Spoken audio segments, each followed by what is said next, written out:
नमस्कार, मी दिलीप प्रभावळकर. मी थोडासा सुदैवी आहे की मला बऱ्याच वैविध्यपूर्ण भूमिका करायला मिळाल्या अजूनपर्यंत. विविधता खूप होती त्या भूमिकांमुळे.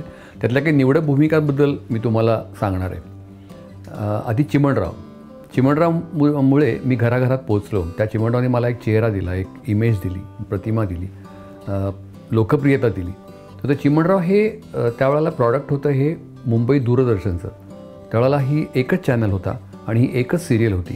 त्याच्यामुळे या चिमणरावमुळे मी घराघरात पोहोचलो. प्रोफेसर जिमखाने, तुम्ही गुंड्या भाऊला गेली 5-10 वर्षच ओळखताय, पण ते धोंडोपंत त्याच्या जन्मापासून त्याला ओळखून आहे.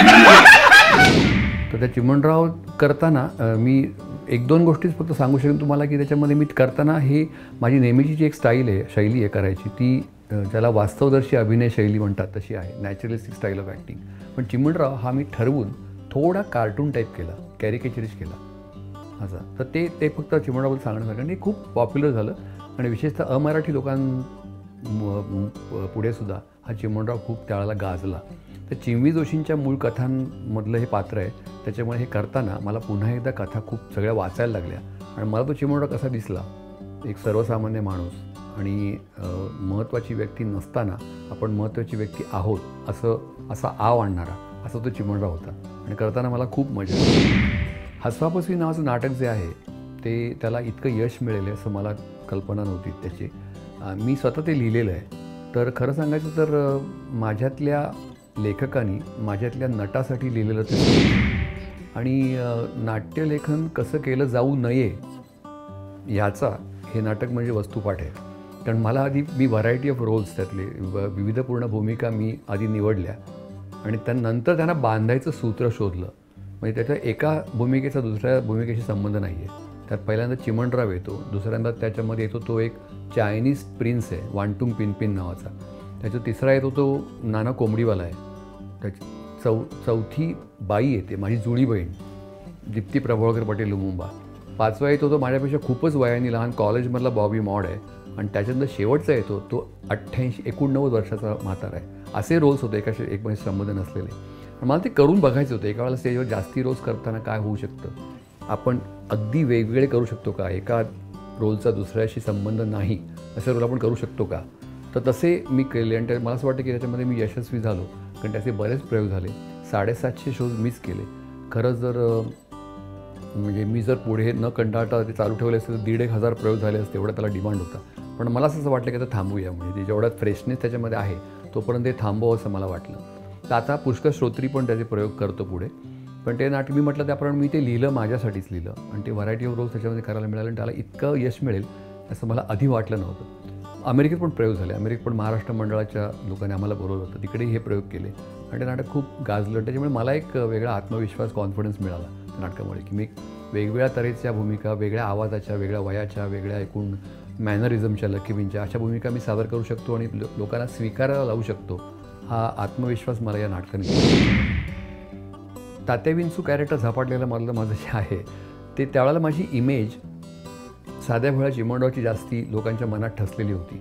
महेश कोठारेने हा सिनेमा केला आणि त्यांनी मला सांगितलं की तुम्ही जर तात्या विंचू केला तर मी नेहमीचा व्हिलन घेत नाही, नेहमीचा खलनायक मी त्याच्यासाठी घेत नाही. जे खलनायकीचे रोज करत होते त्यांना मला घ्यायचं नाही आहे.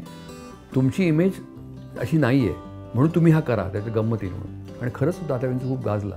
त्याचं ओम फट स्वाहा किंवा काय ओम रीम राम रीम काय जे मंत्र होते ते खूप गाजले त्यावेळेला.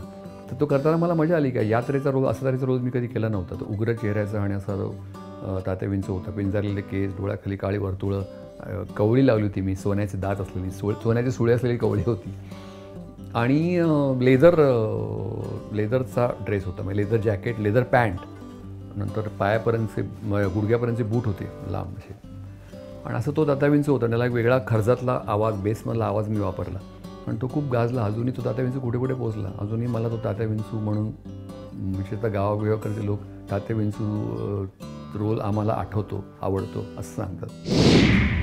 गंगाधर टिपरेची गंमत अशी की ते मूळ माझं पुस्तक होतं अनुदिनी नावाचा एक तो कॉलम यायचा लोकसत्तेला आणि त्याचं पुस्तक झालं त्या अनुदिनीचं. तर त्याच्यामध्ये ही पात्रं मी क्रिएट केली होती.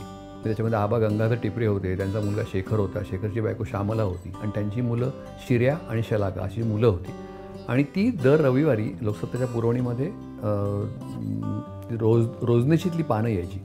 प्रत्येक रविवारी एक जण लिहायचा, श्यामला किंवा शिर्या किंवा गंगाधर टिपरे वगैरे असे. नंतर ते पुस्तक एकत्र एकत्र करून त्याचं पुस्तक झालं आणि ते पुस्तक केदार शिंदेच्या हातात पडलं. आणि केदार शिंदे मला म्हणाला की ह्याच्यावर मालिका खूप चांगली होईल आणि त्याची कल्पना घ्यायची, ती मालिका त्यांनी केली. तुम्ही यात आबाचा रोल करा. मी लिहिताना मला माहिती नव्हतं मी आबाचा रोल करणार आहे त्याच्यामध्ये. त्याच्यामुळे गंगाधर टिपरेंचा रोल मी केदार शिंदेची सिरियल केल्यानंतर त्यांनी मला तो दिला, घ्यायला लावला आणि ती सिरियल पहिल्या एपिसोडपासून खूप लोकप्रिय झाली. त्यातला एक साधेपणा लोकांना आवडला. आणि गंगाधर टिपरेंबद्दल सांगायचं तर अनेक लोकांना त्या गंगाधर टिपरेंमध्ये घरातली वयस्क माणसं दिसली आणि अनेक लोकांना वयस्क माणसांमध्ये आबा टिपरे दिसले. अशी गंमत त्या गंगाधर टिपरेंची झाली. मला करताना खूप मजा आली. लगेरो मुन्नाभाईमधला महात्मा गांधी हा मला अजूनपर्यंत माझ्या करिअरमधला सगळ्यात मोठा ॲवॉर्ड मला याने दिला. नॅशनल अवॉर्ड, राष्ट्रीय पुरस्कार मला गांधींच्या रोलसाठी मिळाला. आणि ते सगळं क्रेडिट मला असं वाटतं श्रेय ते राजकुमार हिरानीचं आहे. राजकुमार हिरानी मला कास्ट केलं. माझ्यामध्ये गांधी एक बारीकपणा सोडला तर गांधींमध्ये माझ्या काही साम्य नाही आहे, पण त्यांनी मला तो रोल दिला. आणि मेकअप माझा जसं मला हायेस्ट त्याचं अवॉर्ड मिळालं नॅशनल अवॉर्ड, तसं मी माझ्या करिअरमध्ये केलेला सगळ्यात कठीण मेकअप आणि सगळ्यात जास्ती वेळ लागणारा मेकअप मी गांधींसाठी केला. त्याच्यामुळे मला ते संपूर्ण केस काढायला लागले होते. डार्किश मेकअप होता, रिंकल्स सुरकुत्या होते दिवस, आर्टिफिशियल कान होते, आर्टिफिशियल नाक होतं. आणि हे सगळं सांभाळून ते सगळं ते इरिटेशन, इचिंग वगैरे होत असताना चेहऱ्यावर प्रसन्न भाव ठेवायला लागायचे ते गांधींचे. करुणा, प्रेम, सहानुभूती, सहसंवेदना वगैरे असं चेहरा दाखवायला लागायचं. तर हे मोठं चॅलेंज होतं. तो रोल खूप गाजला. मी म्हटलं ते आपण नॅशनल अवॉर्ड त्याला मिळालं. आणि क्रेडिट राजकुमार हिरानीला जास्ती आहे की त्यांनी मला असं वाटतं की महाराष्ट्राच्या बाहेर गांधी पोचले, गांधीगिरीची लाट आली संबंध देशामध्ये. आणि इवन युनोमध्ये पण हा सिनेमा दाखवला गेला.